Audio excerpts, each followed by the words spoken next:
Buonasera a tutti e ben ritrovati al Cesare's Corner. Io al solito saluto i miei nonni Bruno e Gabriele, zia Vallì, Teresina e Scandiere.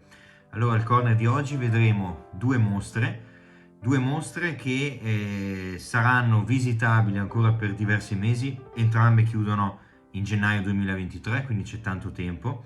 Ma prima di andare alle due mostre, vi anticipo un fatto di cronaca che in verità avevamo già visto insieme un paio, 2-3 corner fa, ovvero quella serie di atti vandalici che erano stati compiuti all'interno dei principali musei d'arte d'Europa nei confronti di opere d'arte di una certa fama. Avevamo visto quella torta che era stata lanciata contro la Gioconda, avevamo visto poi contro Botticelli, se non sbaglio erano 4-5 casi.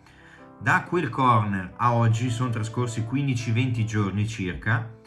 All'interno di questi altri due casi. Io vi anticipai, 20 giorni fa ce ne saranno ancora. Questo è solo l'inizio. Hanno visto che il meccanismo funziona, hanno visto che compiendo questi gesti dentro ai musei, questi attivisti di Just Stop Oil, di tante varie, di Last Generation, tutti questi gruppi di attivisti che combattono per difendere l'ambiente, per difendere il mondo dall'inquinamento, lo sfruttamento, eccetera, stanno sfruttando i musei perché si sono resi conto che la visibilità che dà loro fare un atto di protesta all'interno di questi luoghi è immensa. Ecco che ne hanno fatti altri due, scegliendo due opere top. La ragazza con l'orecchino di perle di Vermeer, quindi una delle opere, tra le 10 opere più famose della storia del pianeta, che si trova al Museo dell'Haia in Olanda, e opera che in questo caso è stata attaccata il 27 di ottobre 2022, che era qualche giorno dopo il mio corner, quindi o questi l'hanno visto o sembra veramente incredibile averci azzeccato con un paio di giorni di anticipo. Cosa hanno fatto? Solita procedura, ormai è diventata standard, è il 7° caso di fila in 3 mesi, quindi ormai sappiamo già come agiscono. Entrano 1, 2, 3, 4 persone addirittura, vestiti normalmente, pagano il biglietto, non hanno addosso niente di strano se non una macchinetta fotografica, qualche borsa, quindi come chiunque di noi all'interno di un museo. E in questo caso contro il Vermeer hanno lanciato la salsa di pomodoro. Cosa hanno fatto? Altra cosa che torna è l'incollarsi le mani contro il muro, contro il vetro, contro la cornice, in maniera tale che la gente non può staccarle perché si sono incollate. Hanno il tempo di restare lì magari 5-10 minuti, iniziare con i loro discorsi che si imparano a memoria, quindi discorsi di protesta, inviti a smetterla con l'inquinamento, a smetterla con i combustibili, eccetera eccetera. E quindi c'è questa procedura, ci si incolla, si lancia la salsa, si sporca tutto, si fa il discorsetto e poi si viene accompagnati all'uscita dalla polizia. È stato replicato anche questo quando il 4 di novembre, questa volta siamo di nuovo in Italia, dove a Roma, mostra di Van Gogh a Palazzo Bonaparte a Roma, mostra che era stata aperta da poco, in questo caso non la salsa di pomodoro ma la zuppa di piselli, contro uno dei quadri più famosi di Van Gogh, del Kroller Müller, sempre olandese, che è Il Seminatore del 1888, una delle ultime opere di Van Gogh, fa parte dell'ultimo biennio, opera che tra l'altro, essendo del Kroller Müller, il Kroller ha una sorta di convenzione, se vogliamo, neanche convenzione, ha degli accordi con alcuni importantissimi critici e curatori d'arte in Italia, penso a Goldin, e quest'opera nello specifico io l'ho vista esposta in Italia in 3 occasioni diverse, quest'opera qui a cui hanno lanciato la zuppa di piselli. Prima l'ho vista esposta a Padova nella mostra di Van Gogh di tipo 3 anni fa, l'avevo vista esposta a Vicenza, entrambe mostre di Goldin 4-5 anni fa, l'avevo vista esposta da un'altra parte ancora, quindi sono sempre le solite opere che girano. E nonostante quindi dovrebbe essere qualcosa di visto, già visto, stravisto, l'opera ottiene una nuova visibilità, una nuova fama, grazie alla zuppa di piselli che questa gente gli ha lanciato contro. Quindi è una cosa veramente incredibile, io non so come definire questi gesti. Vi avevo detto, stiamo andando verso una lista di ingredienti sempre più particolare. Stiamo andando verso un Masterchef Masterclass, a quanto pare. Qui non sembra che si stiano fermando questi atti di protesta. E il fatto, vi avevo già detto, che siano stati scelti i musei, ce la dice lunga su quanto i musei non riescano a far parlare di sé, grazie alle mostre che espongono, grazie alle opere, grazie alle attività, grazie alle iniziative, ma si parla di questi luoghi, si parla di questi quadri solo perché delle persone vanno a lanciare la zuppa di piselli, la salsa di pomodoro, le uova, la torta, il polpettone, eccetera. Ci fa riflettere. Da un lato è imbarazzante la cosa, perché vuol dire che i musei non hanno più alcuna autorità se non riescono a imporre nulla. Dall'altro lato, se queste persone li scelgono ancora per lanciare dei messaggi, allora forse qualche autorità ce l'hanno. Non troppa, non magari un'autorità nel loro campo per cui sono nati, cioè l'arte, ma come luoghi di interesse che devono essere tutelati. Vi assicuro, in entrambi i casi è già stato dichiarato, non sono stati fatti danni alle opere. Ogni volta scelgono opere con i vetri antiriflesso, protezioni di vario tipo, cornici, eccetera, eccetera. Quindi non sono, in nessuna di queste 7-8 volte sono stati fatti danni ai dipinti. Chiaro è che comunque il loro atto vandalico, la loro protesta l'hanno fatta, sono stati tutti quanti portati in caserme, eccetera. Ho visto anche, divertente come nei diversi paesi ci siano appunto leggi diverse, condanne diverse, esecuzioni diverse per ogni reato. In Italia questo viene considerato sì come danneggiamento alle opere, ma alla fine non sono state neanche danneggiate, quindi non è un danneggiamento. Viene considerato semplicemente una protesta non autorizzata. Quindi in Italia praticamente ti danno una multarella, stai dentro una notte in caserma, esci il giorno dopo che sei stato agli Uffizi, puoi andare ai Musei Vaticani, il giorno dopo ancora puoi andare al MART, poi puoi andare al Museo del Novecento, non ti fanno niente. Ad Amsterdam è un po' diverso, questi se la vedono brutta. Si parla di multe che arrivano fino a 20.000 euro, quindi dai 3 ai 5 anni di reclusione, cioè lì hanno un altro modo, hanno un'altra misura per punire questo tipo di gesti. Non so quale delle due sia giusto, certo è che quelli che hanno compiuto l'atto in Olanda per 3-4 anni non si sogneranno sicuramente di rifarlo. Chi l'ha compiuto in Italia, forse già domani cambia ingrediente e ci riprova con un'altra opera. Quindi lascio a voi le considerazioni finali. Detto questo, andiamo ora alle due mostre. Sono due mostre molto molto interessanti. Io ho avuto modo di vederle ormai un po' di tempo fa. La prima è la mostra di un fotografo, Richard Avedon, un fotografo americano, in questo caso in mostra a Palazzo Reale a Milano, fino al 23 dicembre 2023. La mostra si intitola Relationship, quindi relazione.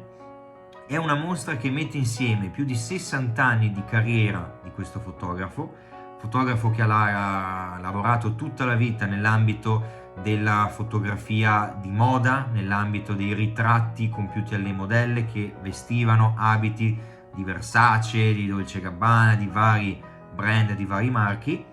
È stato un fotografo eccezionale, pluripremiato, una delle personalità più importanti di quest'ambito di tutto il secolo scorso.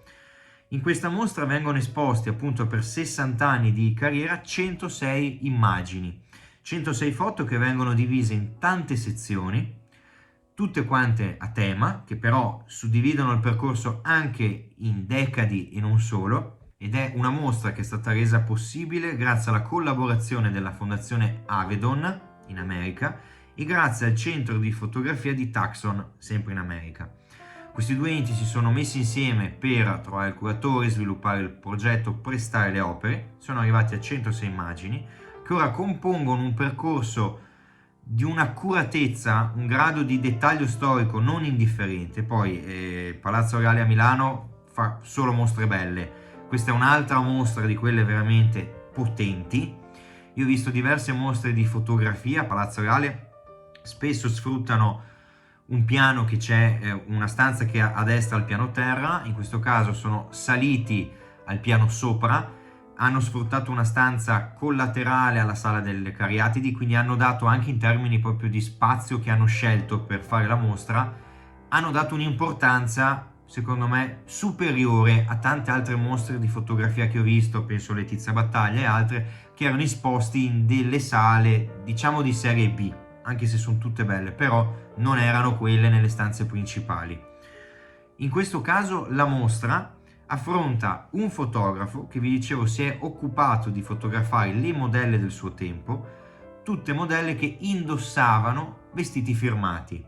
Allora, i due termini qui principali per analizzare il lavoro di questa figura è la moda e il ritratto, i due termini che ci spiegano tutto il suo lavoro. Per il discorso della moda è giusto dire che la mostra stessa divide in due macro gruppi, diciamo queste più di 100 foto, in maniera tale da suddividere nel primo gruppo tutte le fotografie risalenti a prima del 1960, nel secondo gruppo quelle successive. Perché?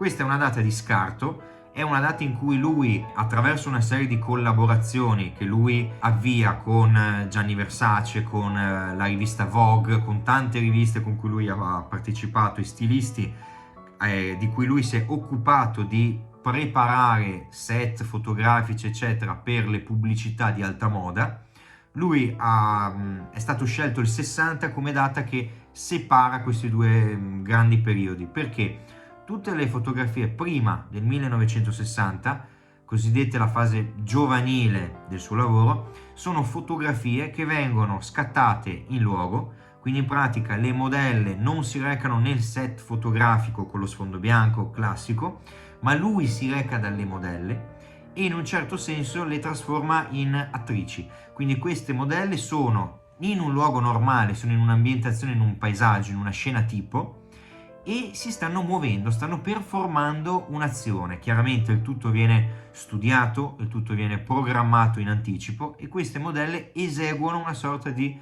coreografia.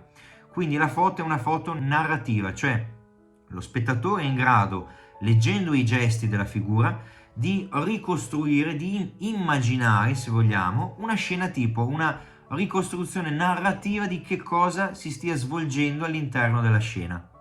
A partire poi dal 1960, vi ho detto, aumentano le collaborazioni con l'alta moda, eccetera.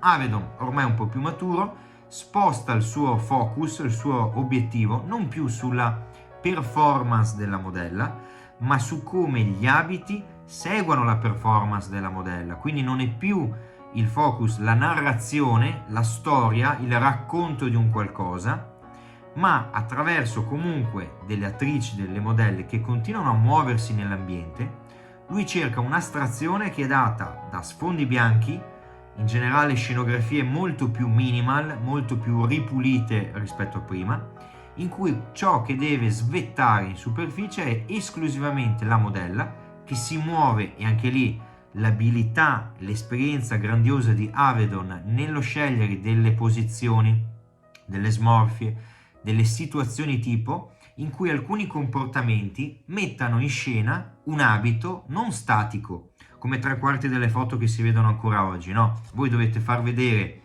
l'immagine di un vestito, cosa fate? Prendete un manichino, gli mettete il vestito, fate la foto. Sì, ma in questo modo io vedo un vestito su qualcosa che è fermo, ma il vestito è fatto per essere mosso, perché noi all'interno di esso ci muoviamo, ci viviamo dentro. E quindi Avedon comprende come sia molto più importante far muovere queste modelle per mostrare come il vestito calzi a pennello, come stia aderente, come le curve seguano le curve della figura, no? Cioè lui sposta tutto su questa dimensione dinamica dell'abito, che era un qualcosa che non era mai stato fatto prima. Ecco che queste figure non diventano più delle narrazioni di un qualcosa, è l'abito al centro della fotografia, ma è un abito dinamico. Questa è la cosa principale di questo cambio di paradigma da prima degli anni 60 a dopo. Il secondo termine di paragone, vi dicevo, il secondo termine di discorso, sono i ritratti. Il fatto che lui chiaramente per fare le foto di un vestito non lo fa steso sul letto, lo fa con una modella, quindi il tema del ritratto. Come intende lui il ritratto? Chiaro che qua si sposta l'attenzione dal vestito alla figura. Quindi intanto il tipo di rapporto che il fotografo crea con la modella. Lui ha fotografato tutte le modelle più importanti della storia, da Marilyn Monroe a Kate Moss. C'è un elenco qua di figure che io poi, per ignoranza mia anche generazionale, non conosco, quindi non vi dico dei nomi a cui non so associare un volto, però se andate su internet trovate valanghe di foto di queste super attrici, super modelle del tempo che io non conosco. Sono delle figure, queste qui che vengono ritratte, che tendono ad essere figure con uno sfondo in bianco e nero, quindi di nuovo l'attenzione sul soggetto principale, sfondo che viene ripulito, figure che occupano l'intera scena, quindi non c'è la foto grande e la figurina al centro piccolina.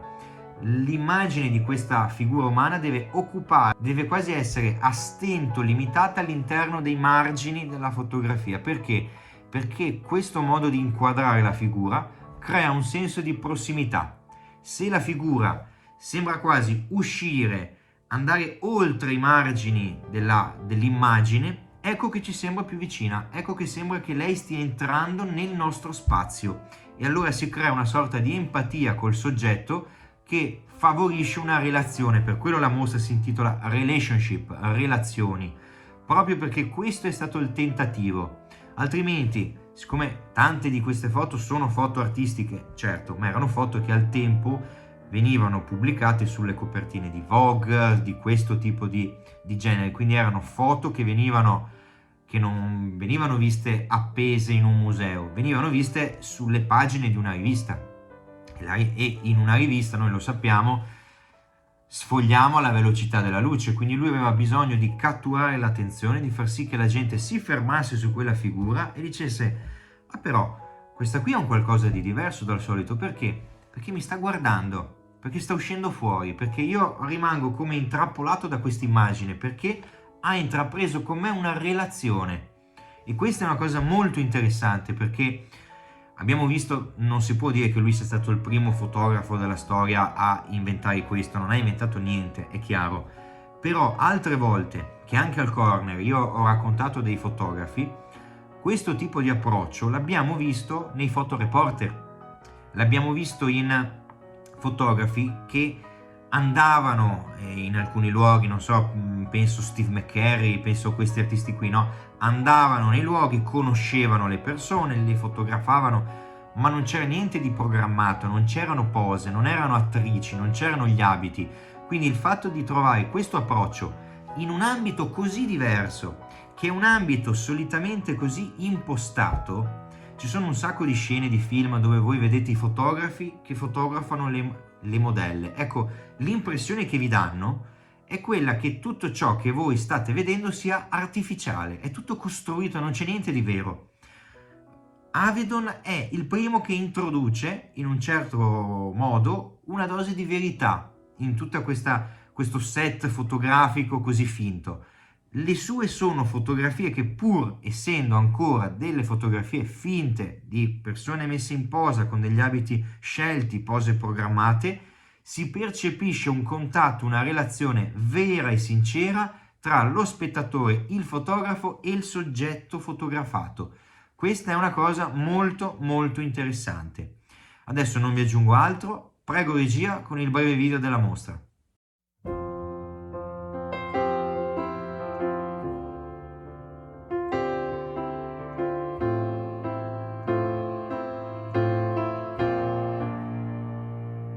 There ain't no gold in this river that I've been washing my hands in forever. I know there is hope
Rieccoci in studio. Allora, adesso andiamo alla seconda mostra, la mostra di Marlene Dumas, mostra che si tiene a Palazzo Grassi a Venezia, una delle mostre che è stata inaugurata in occasione di questa Biennale Arte 2022. Sarà aperta anche questa fino a gennaio, nello specifico l'8 di gennaio 2023. La mostra della Marlene Dumas si intitola Open End, inizio-fine. Marlene Dumas, iniziamo a dire chi è questa Marlene Dumas. È ad oggi una tra le 10 artiste più importanti al mondo, più che artiste una delle 10 pittrici più importanti al mondo. Lo sappiamo, oggi tra tutti gli artisti che ci sono, i pittori sono una minima parte di questi. Di questi pittori, per citare altri grandissimi nomi che possono essere sul livello di Marlene Dumas, bisogna scomodare Gerhard Richter, David Hockney, Jenny Saville, Adrian Gheni, Peter Doig, cioè questi sono i nomi. Un altro genio che è scomparso tra l'altro una cosa come 10-15 giorni fa, Pierre Solage. Questi sono stati i grandissimi pittori del Novecento. Ecco, Marlene Dumas è una di queste. Artista classe 1953, quindi oggi ha 69 anni se non sbaglio, nata a Cape Town in Sudafrica, che diciamo dalla metà degli anni 70, quindi lei era abbastanza giovane, diciamo poco meno di 30 anni, si sposta ad Amsterdam dove oggi vive e lavora al suo studio lì. Lei comunque in quegli anni in Sudafrica ha vissuto il periodo dell'apartheid, quindi ha vissuto degli anni allucinanti che hanno fatto storia, e il risultato di tutta la sua storia, di tutto il suo percorso, è stato che il tema fondamentale delle sue opere è l'uomo, la figura umana.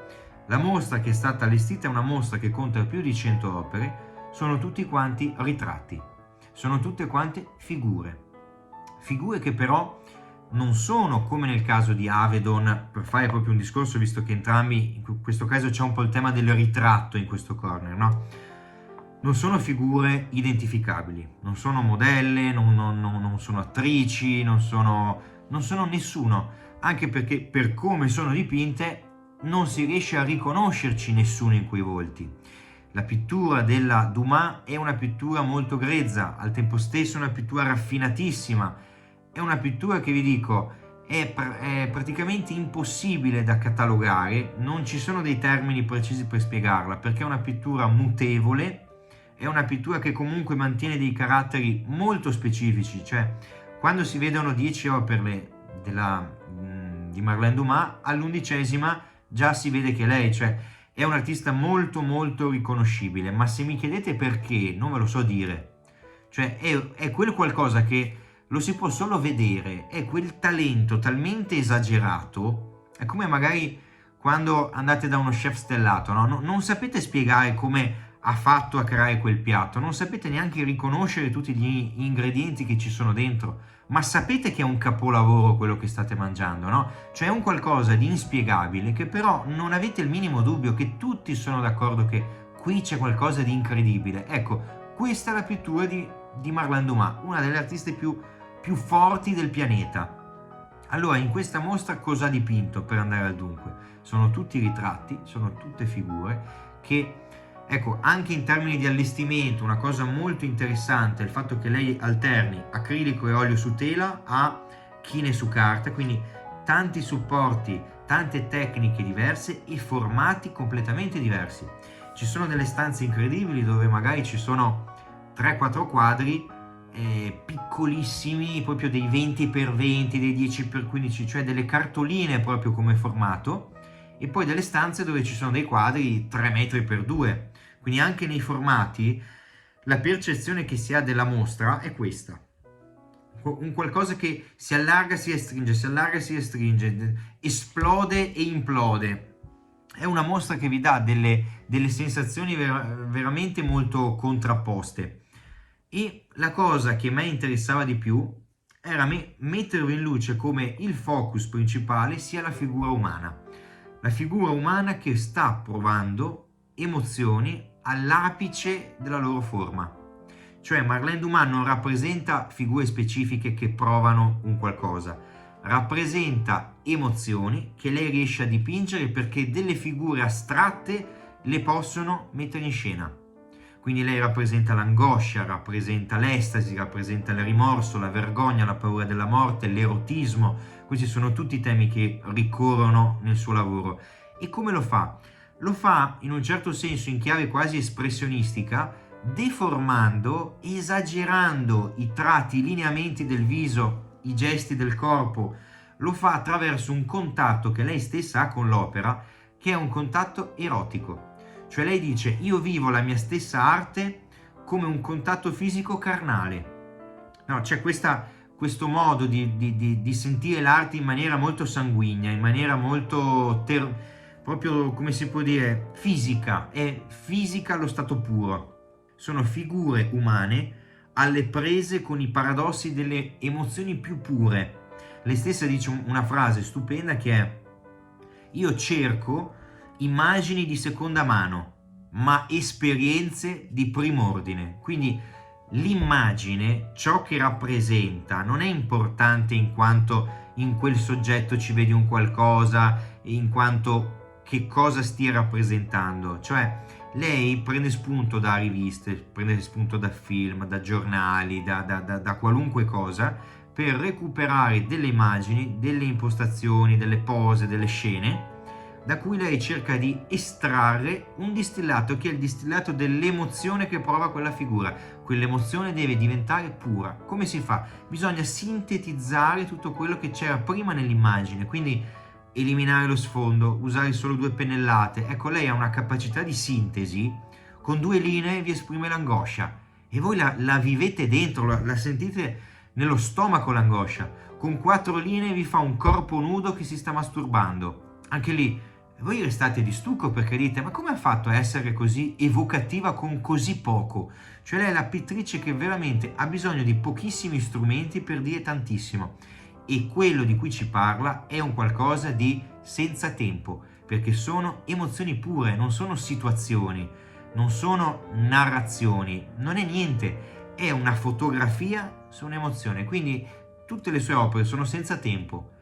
Opere vecchie, opere nuove, vederle oggi, 100 anni fa, tra 1000 anni, non cambia niente. Quello di cui ci parla è un qualcosa di assoluto, ed è in questo assoluto che si trova forse la forza più grande in termini comunicativi di quest'artista. Cioè, una cosa di cui mi sono reso conto è che tutte le persone che entrano a questa mostra non sono in grado di restare indifferenti, ma non vengono colte, come fanno tanti artisti, dalla, come si può dire, dalla provocazione. Cioè, anche quando lei dipinge una scena di sesso, dipinge atti particolarmente erotici, quello che voi vedete non è un qualcosa di volgare o spudorato. Certo, si vede tutto, quindi non ci sono filtri, lei è senza filtri.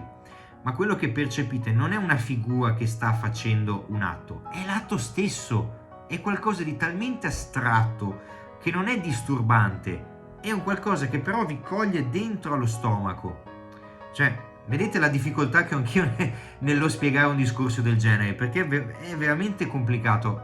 La cosa migliore che va fatta con questo artista è vedere le opere, perché quando voi vedete dal vivo come dipinge, come usa il colore, come è in grado di evocare con così poco, la scelta dei formati, le tecniche, secondo me restate di stucco, veramente di stucco. Questa è una delle mostre più belle che abbia mai visto in vita mia. Vi dico, è pazzesca, ha una potenza fuori dal normale. Vi ripeto, fino all'8 gennaio 2023 fate un salto, perché credetemi, poi mi scriverete per dirmi: grazie Cesare che ci hai detto di andare alla mostra di Marlene Dumas, perché è una cosa come mai avete visto prima. Io non vi aggiungo altro, perché vi ho detto è troppo complesso riuscire a dirvi qualcosa di questi lavori con le parole. Quindi li vediamo, ne avete già visto un po', ma adesso breve video anche su questa mostra. Io allora, prima di mandarlo in onda, inizio già con i saluti. Vi ringrazio di avermi seguito anche in questa trasmissione, mi auguro che andrete avanti a seguirmi. Ci vediamo al prossimo Cesare's Corner. Prego regia con il video.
face the fire. Let